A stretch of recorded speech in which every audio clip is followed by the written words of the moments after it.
Shanti. Om Karnebhi Shrunuyama Devaha Bhadram Pashyema Akshabhiryajatraha Sthirairangaistuštuvagum Sastanubhi Vyashema Devahitanyadayuhu Swasti na Indro Vridhashravaha Swasti na Pusha Vishwavedaha Swasti nastakshyo Arishtanemihi Swasti no Brihaspati Dadhatu. Om Shanti Shanti Shanti. So last Tuesday's class, we went over the explanation of the assignment while we were gone, and also gave an answer to the quiz that I had posed to you. I noticed that the attendance for the Tuesday night class is roughly half of that of the Saturday class. So that concerns me a little bit, because that means many of you don't have that sense of continuity. Some of you do, of course, the half of it. So anyway, I will briefly revise the conclusions of the assignment and the quiz from Tuesday. And I think we will give it a slightly different angle to it. So even if those of you that were there on Tuesday night, we will still find it useful to go over the same thing. I'll do that a little bit later on. But anyway, I'm thinking about how best to go forward. It concerns me that for reasons obviously that are best for you, many of you are not able to attend both the classes, even though I am continuing the text on both the classes. So one possibility is that we abandon that and perhaps take a completely different text on Tuesday night. I'm thinking about it, and obviously would lengthen the coverage of Mandukya Karika, but anyway, we'll look into that. Anyway, we are still reviewing the second Karika of the first Prakarana. It goes Dakshina Akshi Mukhe Vishwa Manasi Antastu Taijasaha Akashe cha Hridi Pragyaha Tridha Dehe Vyavastitaha. So this is the Karika that we are still unfolding, and we'll go from there. So, as we were saying on Tuesday night, that given that our conclusions about ourselves, about the world, about the Creator, exactly what is going on in our life, that conclusion in the eyes of Advaita Vedanta consists of a mistake about how I view things.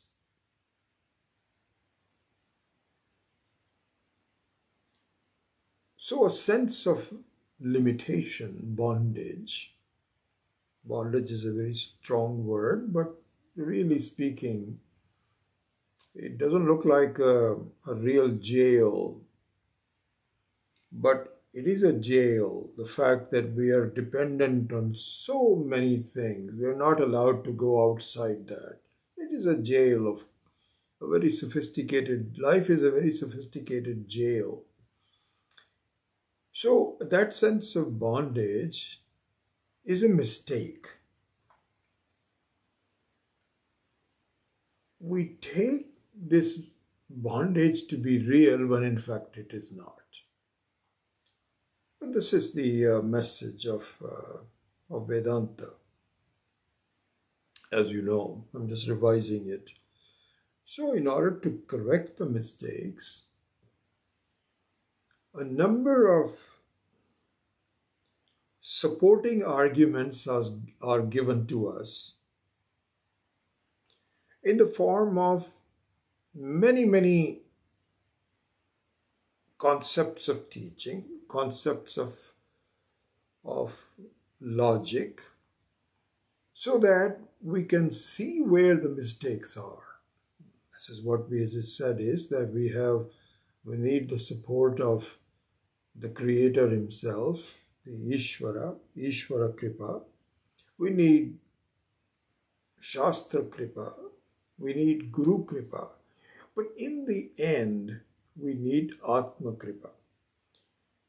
So, these are not theoretical things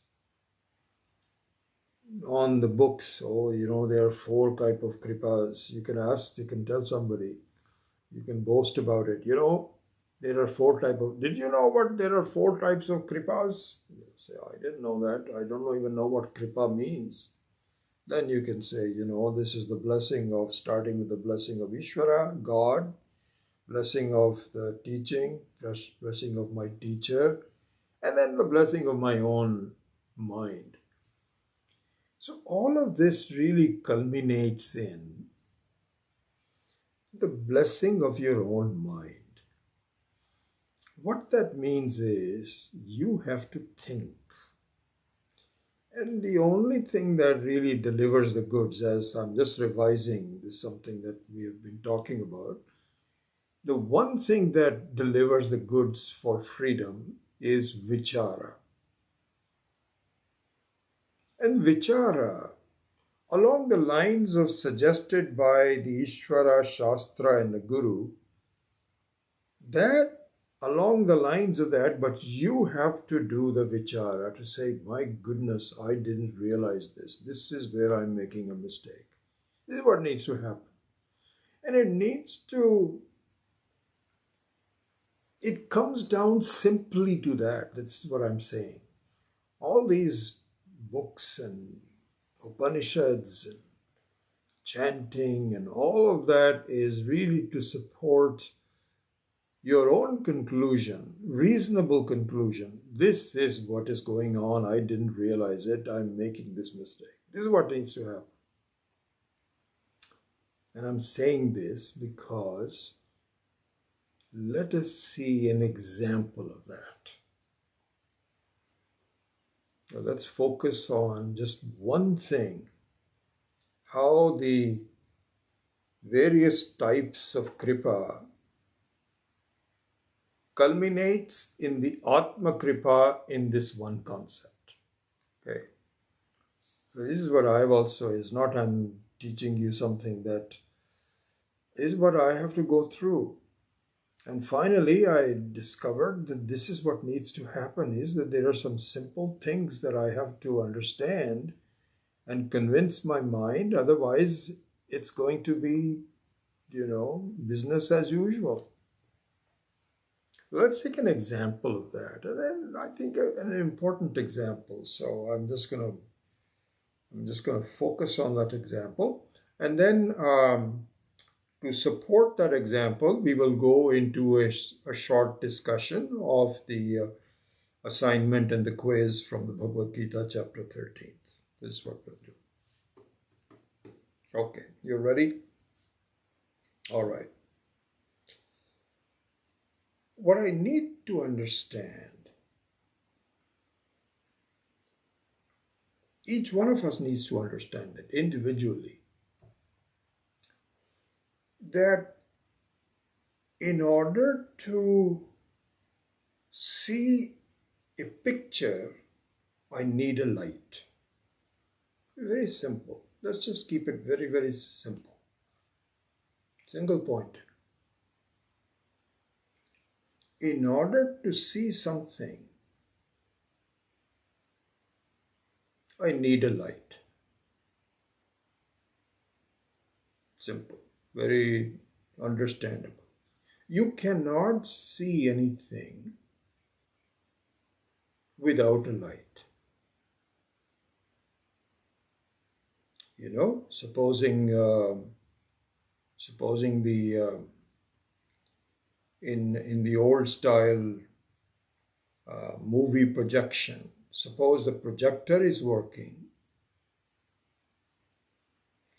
and so the mechanism of the projector is working, the screen is there, perhaps even the sound is there, but somehow the light source failed, filament or whatever it is. Electricity is still there, but the filament failed. And so there is complete darkness. There may be some. What, how will you see the movie? You won't be able to see it. Nothing will make sense. There might be some even sounds, or even the sound is not there, supposing the sound also gets switched off. There's complete darkness. All the other mechanisms are still there. So going back to it, to see something, you need a steady source of light. And here the steadiness of the light is also important, because supposing the light is flickering and sometimes becoming green, sometimes yellow, sometimes switching off, the picture also would be affected. You won't be able to see the continuity, the relevance of all the things that are going on. So the source of the light has to be there, number one, and being there, it has to be steady. Then what you see is understandable. So this is what our life is. We actually have a very sophisticated movie going on in front of us in our lives. There's a lot going on. This is what my experiences are all about. This is what my transactions are all about. This is what is called vyavahara, all the relationships. Somebody calling you and says, "Did you get that?" No, I forgot to do it. Okay, but this is all, yeah, and your own body mind is complex is also part of this drama. So this is what's going on. Okay? Experience, transactions, life. This is what it is for each one of us. Whatever it is, all different plots, different things, and so on. But that something is going on is common, right? Because the very fact that we experience something means that something is, I'm illuminating something. Now, this is the thing. Life's experiences, life's transactions, movement, all of the things that are going on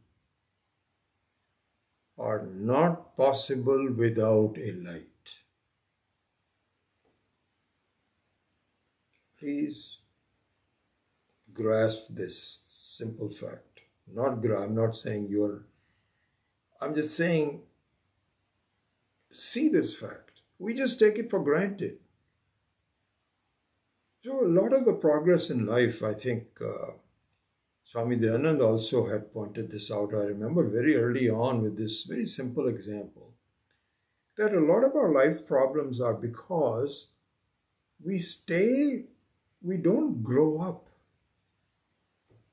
He had given this very beautiful example. He says, supposing you take your children to a resort.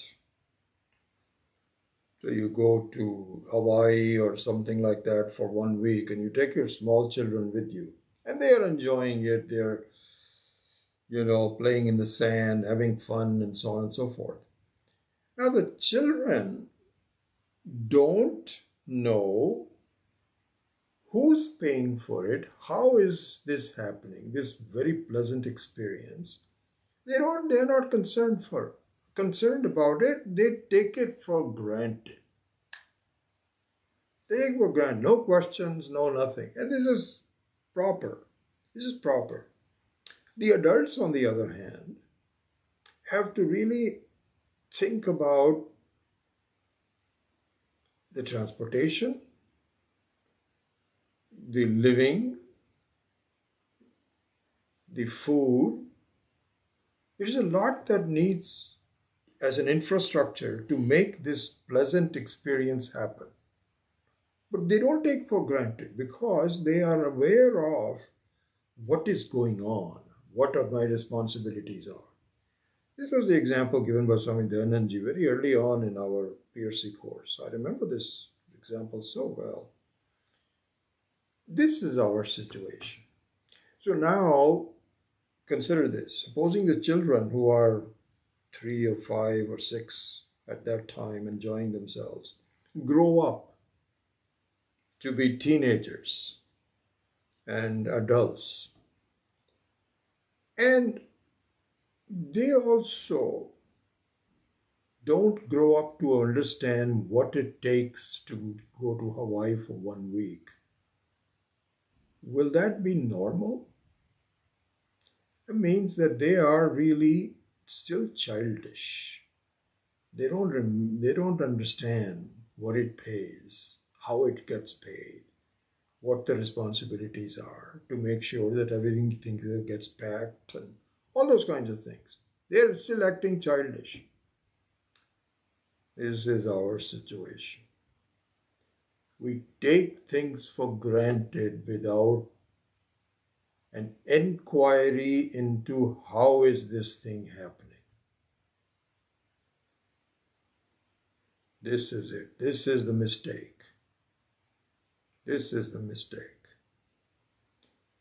So what we need to do in order to really be free of the problems is to understand how this movie is being illuminated. I'm just taking one concept today. That's it. One concept. I'm just focusing on it. So just stay with this. So now we are saying, so what are we saying?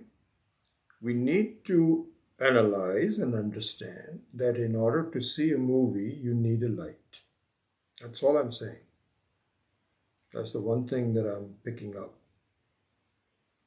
That's very simple. And I see that my life is really like a very complicated, sophisticated movie with lots of plots. And in order for me to negotiate my participation in this, I have to play a part in that. This is the role playing that we were just discussing at the ashram. This is the role playing. This is what it is. I'll come back to it, but let me give an example that I think either Swami Maheshananji or Swami Akhandanandaji had given this beautiful example. And I had presented this to the class before also. But I'll recall that example in the context of this explanation. So the story is that there was a movie made where there is a bank robber who robs a bank, gets into a car and drives off. And the movie plot is that the guard of the bank also gets into the car, security car, and takes off after this robber. And both are now going into a very fast traffic, in and out, dangerous. But they do it. And this robber is also driving extremely fast. And the skill of the guard is to keep up with him as he changes lanes and so on. That's what he's supposed to do. So now they're recruiting actors for this movie set. Well, and then it's being filmed. So this is the movie. So they are auditioning for parts to be played for the guard, by the robber, all those.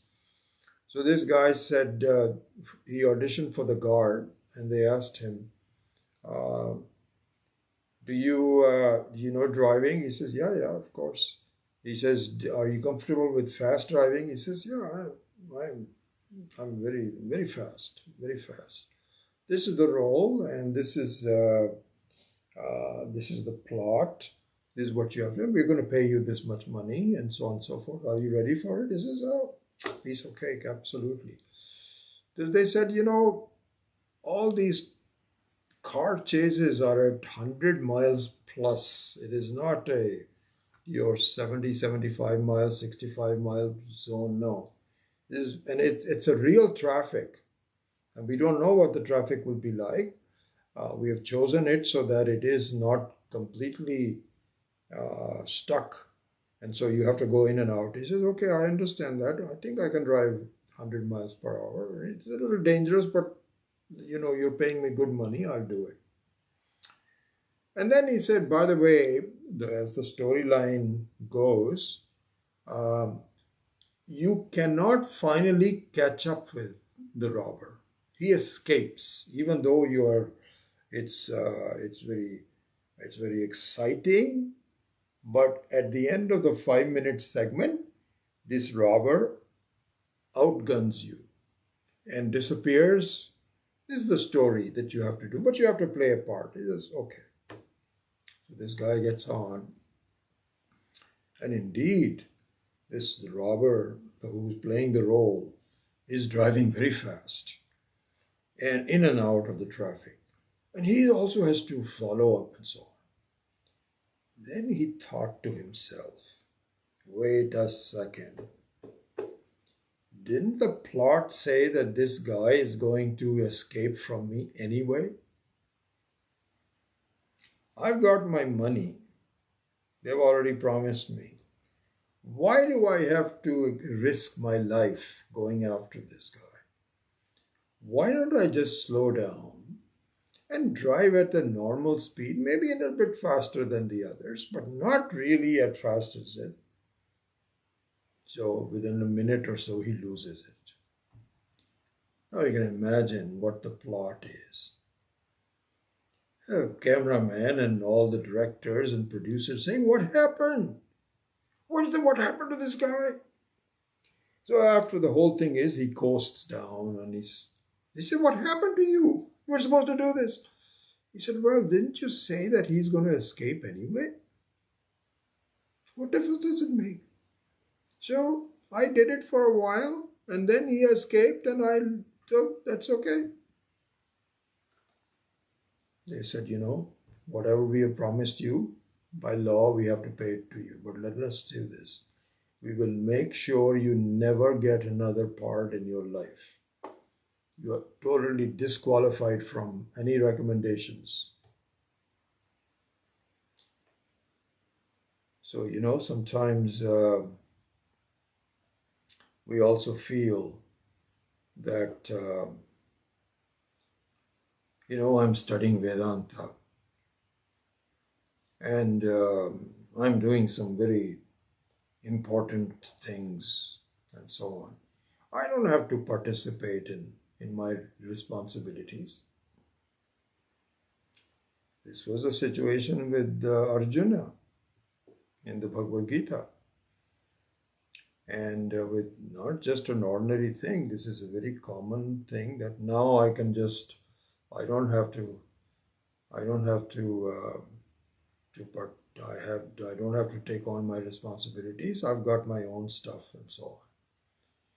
And so there it is said, don't do that, because you have your prarabdha has brought you to a point where you're supposed to play a role very accurately.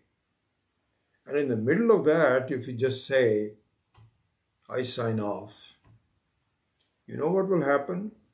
The only people who are eligible to sign off are Jivan Muktas, who have a very clear idea and even the Jivan Muktas will not really abandon their responsibilities. No way.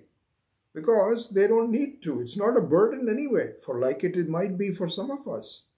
So they're enjoying some, this is very interesting. Swami Akhandananda, what I find is that in some of these Mahatmas, it is not the traditional shlokas and mantras from the various books that they are following and their advice and so on, but how they simplify things.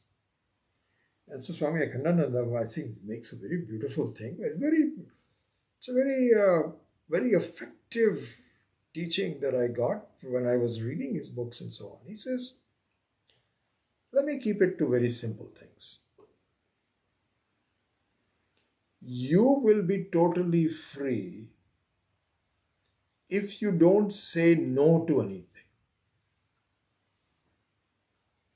That's it. Don't say no to anything. Somebody says, do this, you'll say, yes, of course. And this is not being ridiculous, not like saying, okay, jump off of the bridge. No. And we're not talking about those kinds of things. But in the normal course of life, what really restricts us is a desire that I don't want to do this. I just don't want to do this. This is the problem. This is the problem.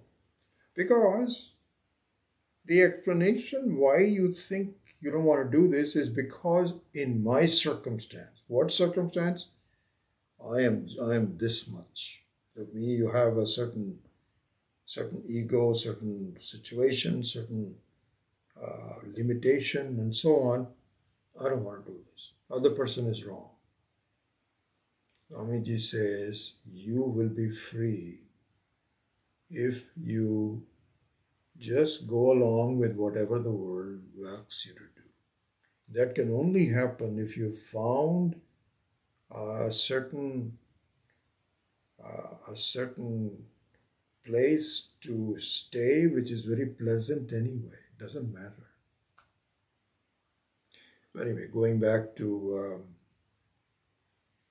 the role playing and so on. So it is not that you want to reduce your responsibilities, your role playing. Otherwise, you'll get into a problem. I didn't complete that thought. What all the acharyas say is, and this is what Krishna's message to Arjuna also is in Bhagavad Gita, that listen, you think you are escaping. But what happens is that in your quest, you think you are escaping so that you can study and just be with yourself. That's what you want to do, isn't it? It will not work because your finding yourself is not complete yet. And in the meantime, you're going to make things worse because there are going to be some repercussions when you don't fulfill your duties. And when that happens, your own quest will be interrupted. So it won't work. So you pretend, even if you have to pretend, but you have to play your duties, at the same time continue to do vichara. So going back to vichara, all the role playing, all the transactions, all the experiences, this very sophisticated movie that you are participating in, do the vichara. It needs a light. You cannot illuminate activity without a light. You cannot do that. Even in this is where we say that Parameshwara's visible presence in our life is through the sun. Because without light and heat, of course, but light, nothing can happen. Nothing can happen. The whole thing will collapse. So going back to Atma Vichara, Atma Kripa, what you and I need to do is to visualize my experiences need a light. None of these experiences are possible without a light. Where is that light coming from? Is what we have to think. So let's proceed. Where is this light coming from? What is the source of this light?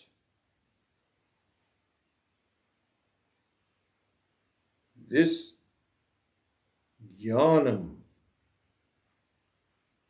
this chit swarupam, the so-called consciousness, is the light. I am conscious of this. I'm conscious of that. This is the source of light. Even when there is complete darkness,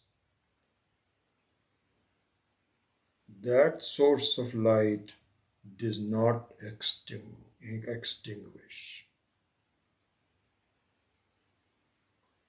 Close your eyes, deep sleep,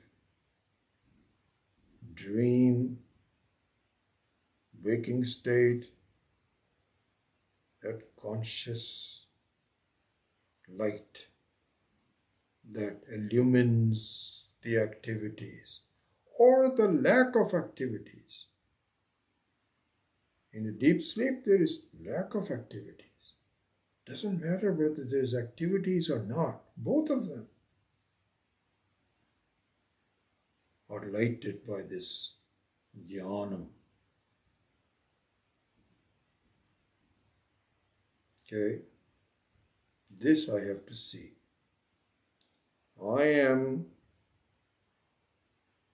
my conscious jnanam, conscious entity. I, the conscious entity, is essential to light up my experiences.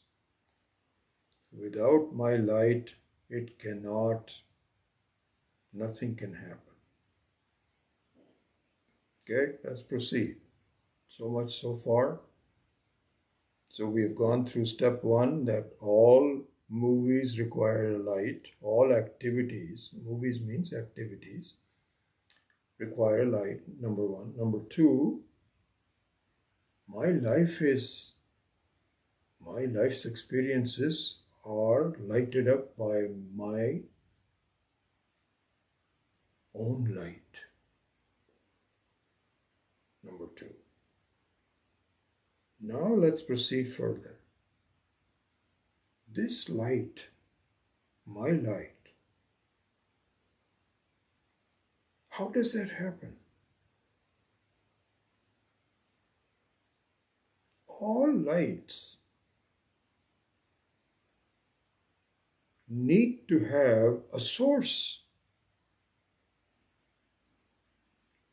So simple lights like the ones that are lighting me, for example, is powered by electricity. And then the most beautiful, powerful, natural light called the sun is also powered by the physical phenomena of atomic fusion. There's, there's a lot of fusion between electrons, protons. I don't know all the details, but this is the one that continues to provide a source of light. And so there needs to be some, is it some particles, some reactions that creates that light, that powers the whole world? So going back to my light, how does that light work? Another subsequent question to that, is that light my own conscious light? Is that my own personal consciousness? Or is it imported? Is it common? Vichara, I have to think about that. And furthermore, how is it created? What maintains it? Does it run on batteries?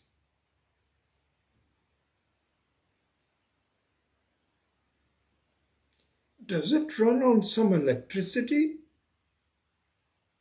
Does it run on fusion like the sun?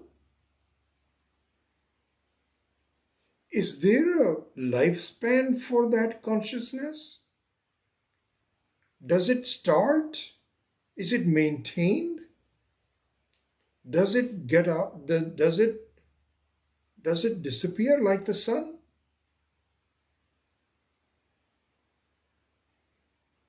Are there any changes to it? Is it flickering?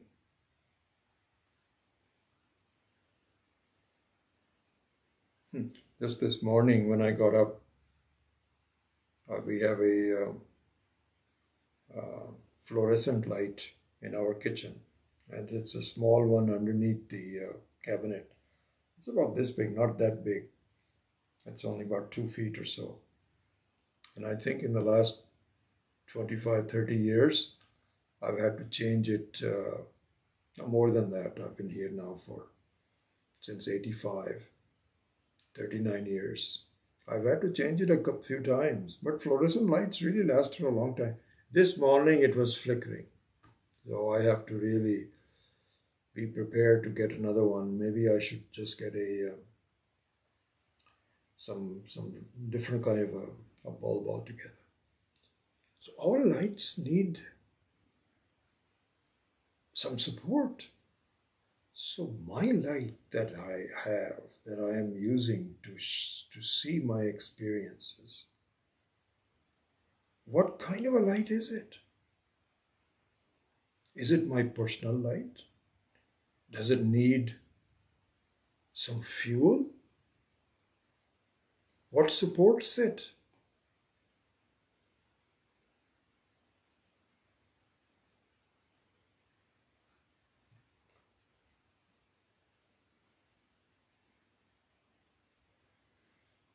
So the Shastra says, I'm happy you're asking these questions. Do you want some answers? We said yes. Now that I'm no longer taking things for granted like a child, as we discussed, I'm curious. I should be curious. What is the source of this light? Shastra says, you want to know? And we say yes.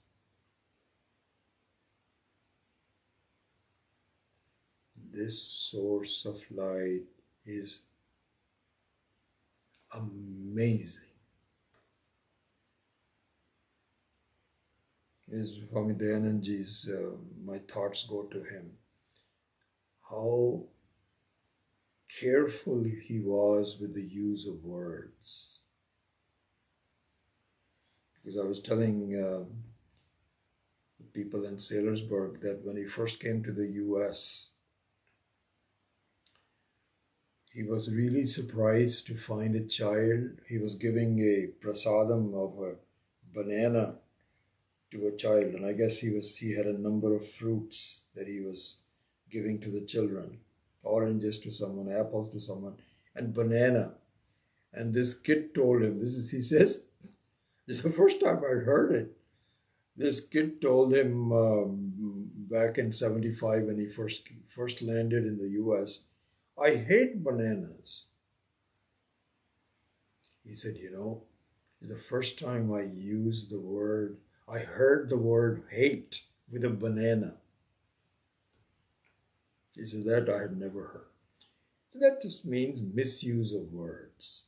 You can say, I don't like a banana, or something, but to hate. Similarly, Shastra says, do you know something? This source of light is amazing. And the word's not powerful enough. Because you know what? We use the word now, amazing has become everything is awesome. Amazing. Everything is amazing. Oh, that's an amazing. Did you know I got 9 out of 10 answers? Amazing. This is what Gita says. Ashcharyavat pashyati ena. Ashcharya is the word is used. The closest thing to Ashcharya means hard to believe. Incredible. So often, sometimes we see things that are so incredibly amazing. Shastra says, do you want to know the answers? What is the source of this light? What is the nature of this? Forget about the source of light now.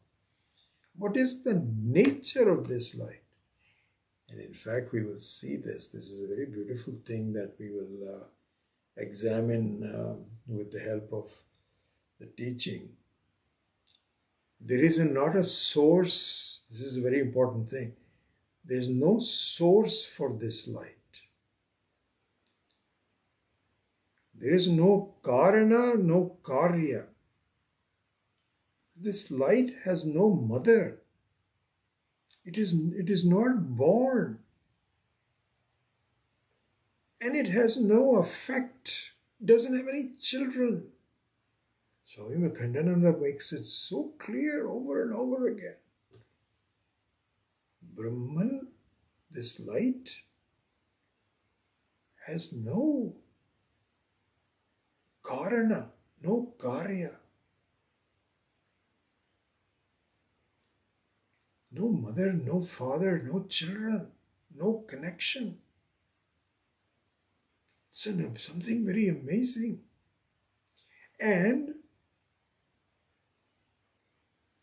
it is one and the same. Not like you have your own personal light and I have my personal light.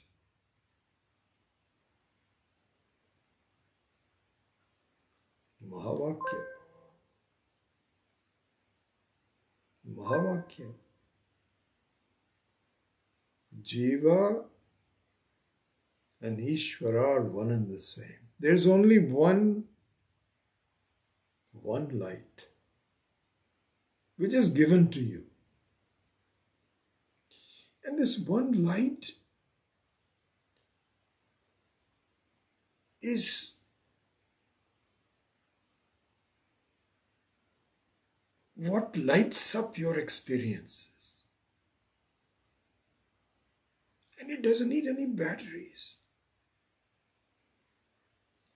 You believe this is Ashcharya.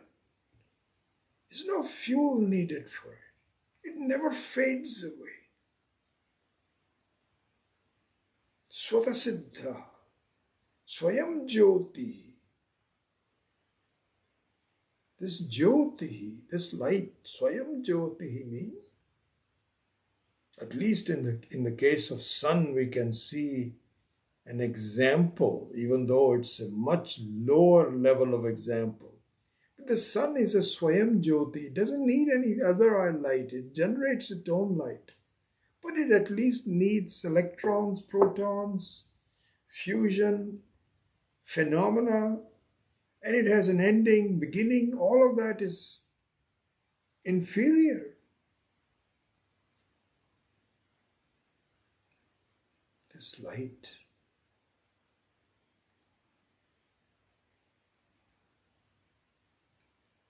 Chit Swarupa, Jyoti Rupa, is the common for everyone. And as we will see later, I don't want to interrupt this concept yet. I just want to stick with this one vichara. As we will see later, this is an amazing light, which is not only a light, but also Satsvarupa. It is the very adhisthana for all the things that you're lighting up. It is not only just a Jyotihi, but it's also the Sat and Chit both, just exactly like a dream. The very substance of the dream is nothing but the light of the dreamer and the light of the waker and the very substance of the waker. Exactly the same thing is true here. So that the light is also the Chit is also the Sat, and it is Advayaha. That we will see later. But let's stick to the concept of lighting, of Jyoti, of illumination. That's all we are looking at. So let's proceed further.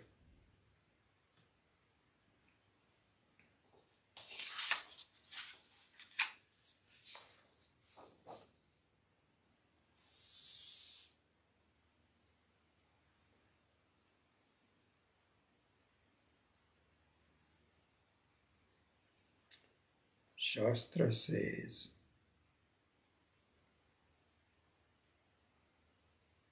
this is a single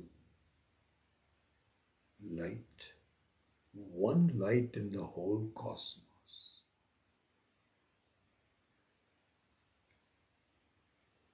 So this is given in various places, but here Swami Akhandananda gives this beautiful reference.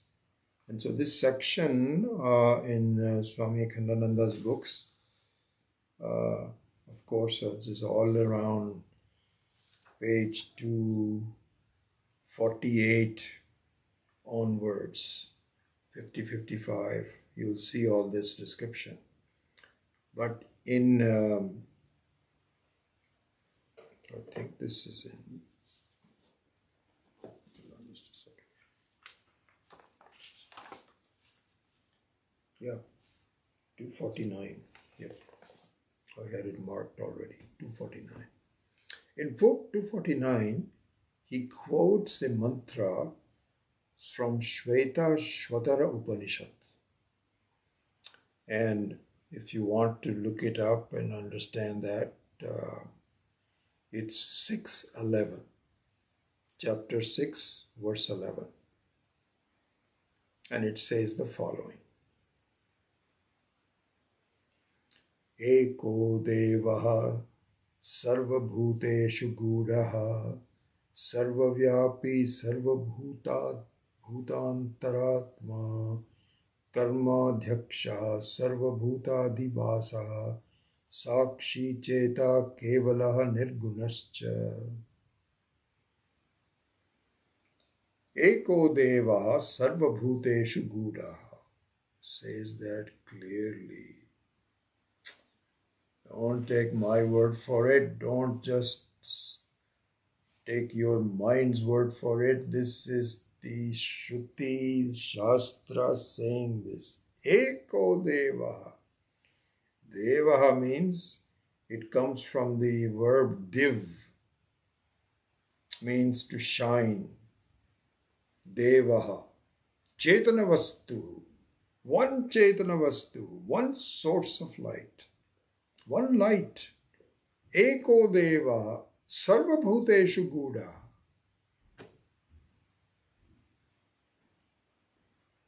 So the word Gudaha means that it's hidden in you. Hidden in you, it means undiscovered. Right in front of you. It's not as though you have to light it up, or you have to light it up with your own mind. It's you. Sarvabhuteshu Gudaha. Sarvavyapi. Sarvabhuta Antaratma. This is the Atma. This is the Atma. This is the Sakshi. It says all that. Beautiful verse. Karmadhyaksha makes everything work just by lighting. Sarvabhuta Adivasa. I think I'll go and review this myself to see some of the nuances of the words. Adivasa means that dwells as an antaryami. Sakshi Chetaha, Chetana Swarupaha, Kevalaha. Beautiful. Kevalaha, Kaivalya Upanishad. Kaivalyam. Kevalaha means Ekaha. That's the only one. You don't need different people having their own lights. How are they going to do it? Who will maintain it? What are they made out of it? Nirgunascha. Nirguna means that it has no attributes. Because all attributes, this is what Swami Viditatmananda in one of our satsangs in last week was beautifully pointing out that really all attributes have to be illuminated, and the person that illuminates itself does not have an attribute. It does not have an attribute, because if it had an attribute, it would have to be illuminated. That attribute would have to be illuminated by something else. Being attributeless, it is the single source of illuminating all our attributes. This is what we have to see. Your nature is this light, which is timeless.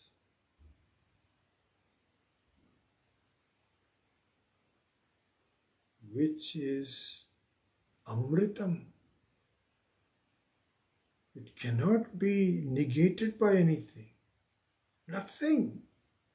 Because it is the light which is illuminating.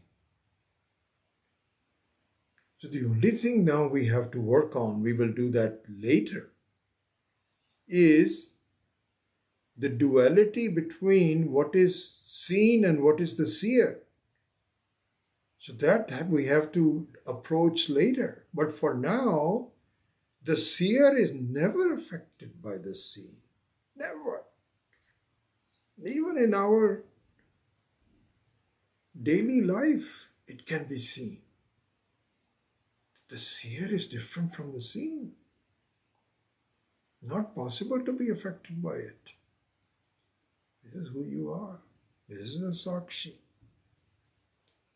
But I think what I find it to be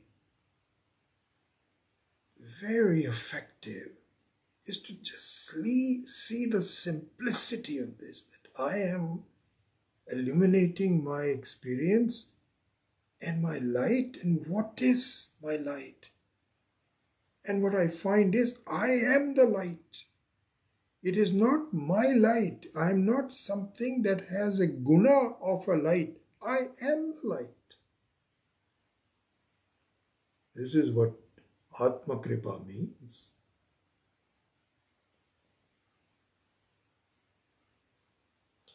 And now connecting it to the assignment and the quiz very briefly in the time remaining, you can see this. This light is always the seer, never the seen. Never with attributes, and always without attributes. Nirgunascha. Beautiful verse. Really a very important verse. We should really understand this with some of the commentary that we have made. And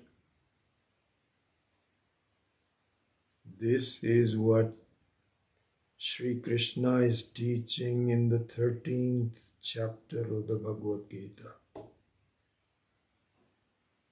He says, I am both the Drishya and the Drik. I am both.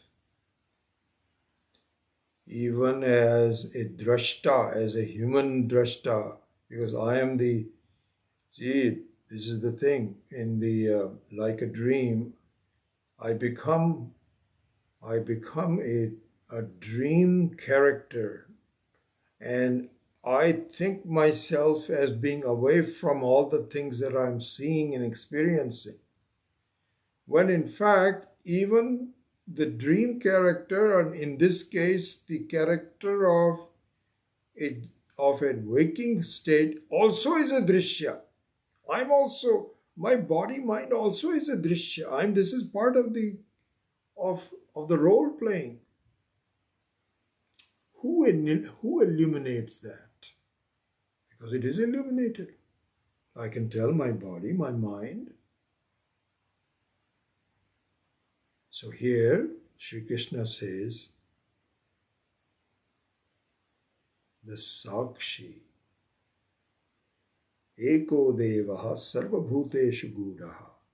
That Sakshi, which is not only the individual light, but the common light for everyone, Paramatma. You can call it Ishvara or whatever, but Paramatma lights up both the Kshetraha and Kshetragyaha. So you can start with the Kshetragyaha being the Drashta of the human being Drashta. That also is lighted. So the ultimate Kshetragyaha is Paramatma, Jivatma, same thing. Eko Devaha. And in order to then point out both of the observed and the observer, the Drik and the Drishya and the Drik, it points out what the Drishya is. It points out all the experiences. In verses number 4 and 5, it talks about Drishya. It doesn't talk about the Drik.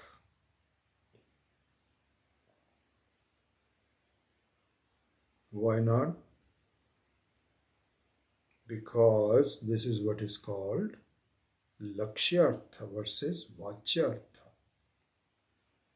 It's called indirect. It is possible to point out through Lakshyartha, even though not directly, because in order to point directly, which is the Shakti Vritti as we talked about on Thursday, it must have attributes. In order to have something that you can clearly show by your finger, it needs to have an attribute, some form, some color, some smell, some aroma, some sound. So, so the drishya can be done through Shakti Vritti. How are you going to talk about the Drik, which is you are the very Drik? How are you going to do that? there we say that you don't need to see it, except you have to remove the obstacles for seeing. So just like in the case of the sun, the obstacles for seeing the sun, either night, in which case the earth itself becomes the obstacle, or during the daytime, clouds can become the obstacle, rain can become the obstacle. And when those obstacles are removed, you don't have to create the sun, it is already there. Very similar to that is the Atma, this Eko Devaha, the single light, Chit Swarupaha, you, Atma. All you have to do is your mind needs to see it clearly, because at this moment you're too caught up with your sense of individuality. So you cannot get rid of the individuality unless you work on it. And so this is all these 20 qualities that are obstructions to your being already there. You don't need to be produced. You don't need to have to be pointed out. You are there already. But that you are is tainted. It's obstructed by these covers of manitvam, dambhitvam, ahimsa, and all these qualities, 20 qualities. So therefore, Sri Krishna does not need to point out this is who Drik is. This is who the Sakshi is. You are the very Sakshi. But at the moment, instead of being an attributeless, constant light that you should appreciate that you are contaminated by the drishya. So this is what happens. The drik is at this moment contaminated with drishya. So you become by the upadhi of the drishya. So you don't see that you are the pure drik which is at a higher level of truth than the drishya. The drishya is vyavaharika satta, but the drik is paramarthika satta. Just like the akasha is paramarthika satyam, but the walls that seemingly enclose the akasha, the walls of a room, are transactional truth. Vyavaharika sat.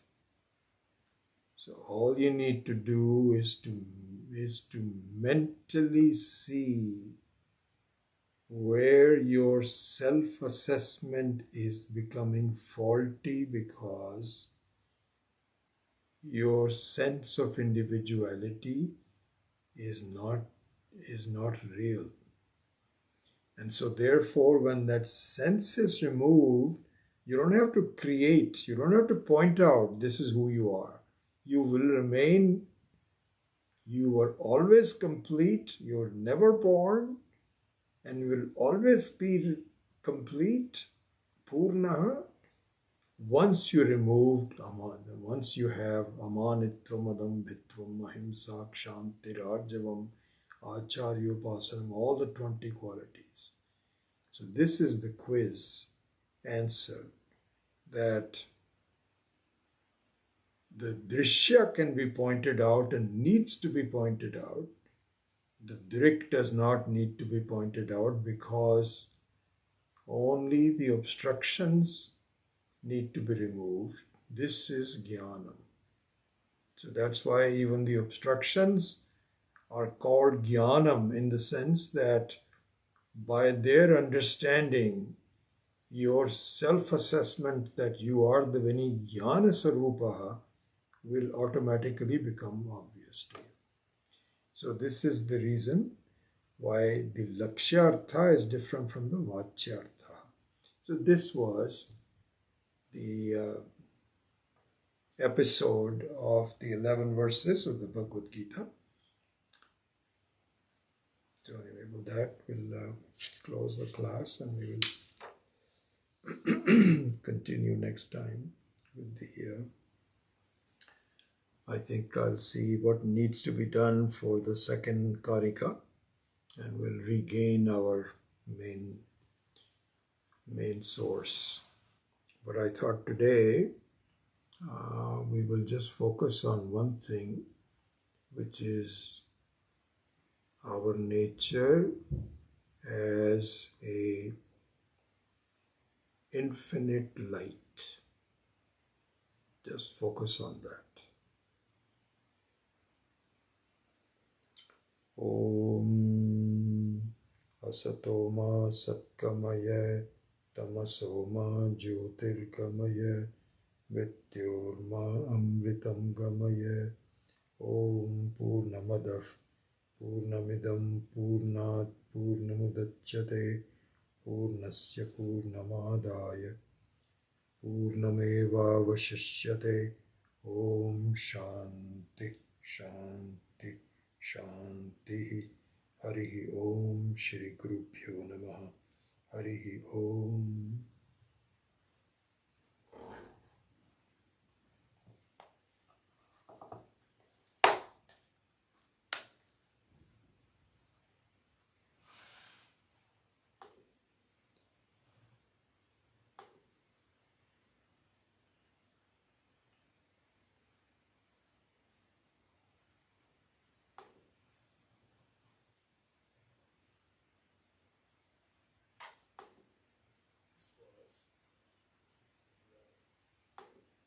Episode of 11 verses.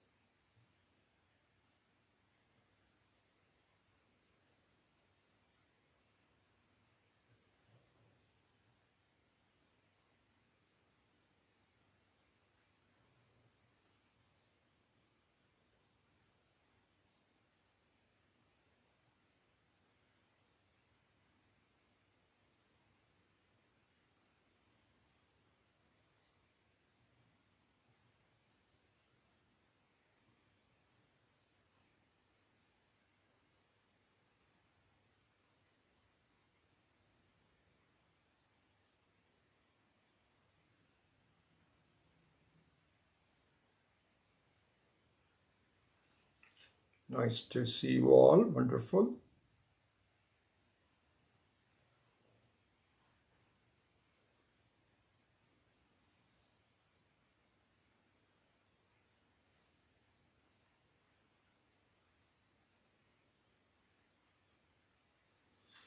So if you don't have any questions, I will take your leave and hopefully we'll see you next week. Hari Om.